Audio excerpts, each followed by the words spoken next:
that if a child is struggling academically, they should not just look at that child from that very short, myopic, narrow minded way.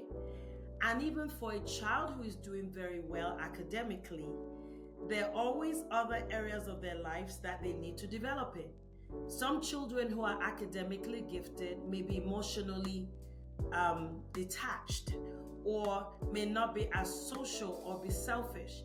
If that parent is so focused on the academics, they're missing out on helping the child to develop the other areas.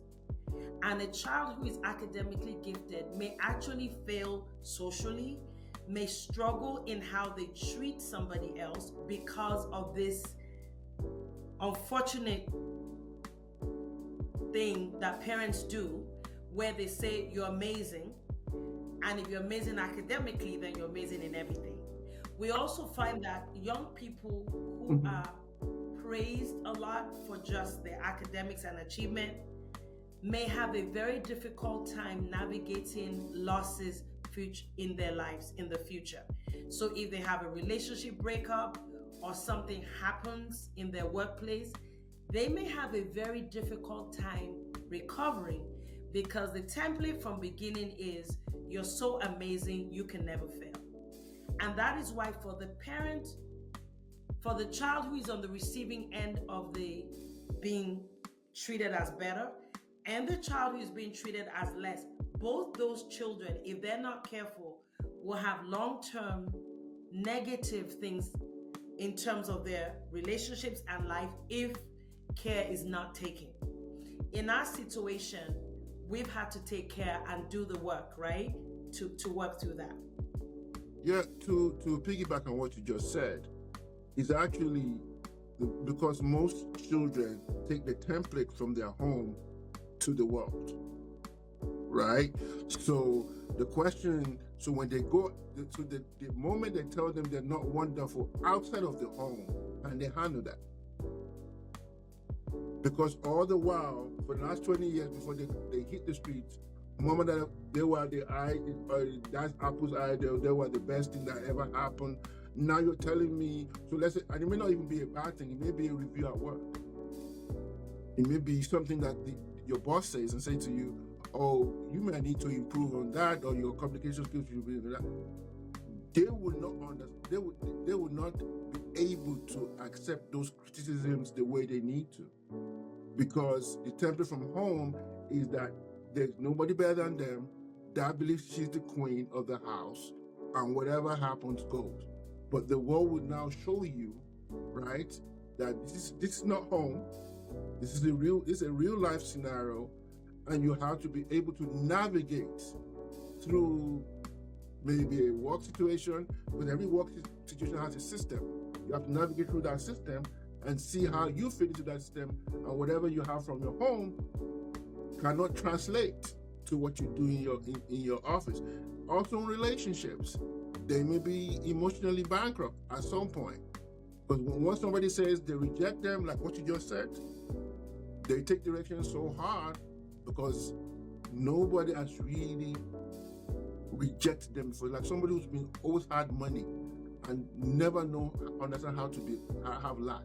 It's going to be very confusing to understand that. So what you're saying is that in our story, our dad did what he did in his way. It was his own way of motivating in his mind.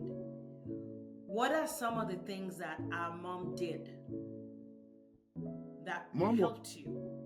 Mom was a carver. I want to say that from day one. Mom didn't like people talking down to me. Mom was a bulldozer. You know, she's old now, but when she was young, you know, she was no nonsense. You know, she didn't allow. She would tell me, "You're gonna do well. It doesn't matter what they say." I'm getting emotional. Thinking about it. She's gonna tell you, "You're gonna do well. You're gonna do well." Oh, is that what they said to you? Okay, let's work. Is that what they said to you? Let's do the next thing. So it's Mom. She was like the bulwark for me in many occasions. she rejoiced more in my I don't think she doesn't rejoice in everybody's success, but I think when things happen for me, she rejoices because she remembers things that has happened, and she didn't like it. And even for a mother in those eras, in those times, most mothers just allowed the dad to do whatever.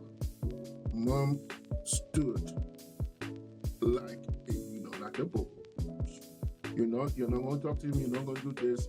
They had little fights on me and the thing, and so mom was a big defense, and and you as my sister being a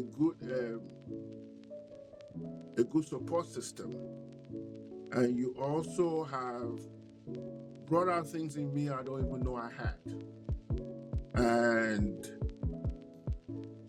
whatever has happened has brought me to this moment of understanding life. I see people differently today. I can connect with them on an emotional level that I would never connect if I probably didn't go through those things myself. So it's been hard, but I don't think I would be who I am if those things did not happen. I'm happy that as a man I was never coddled, right? I needed to do the things I needed to do. But I can also say today that I have the balance of when I want to be tough, I can be tough, and when I want to be balanced, I can be balanced, and I don't have to be one or the other, right?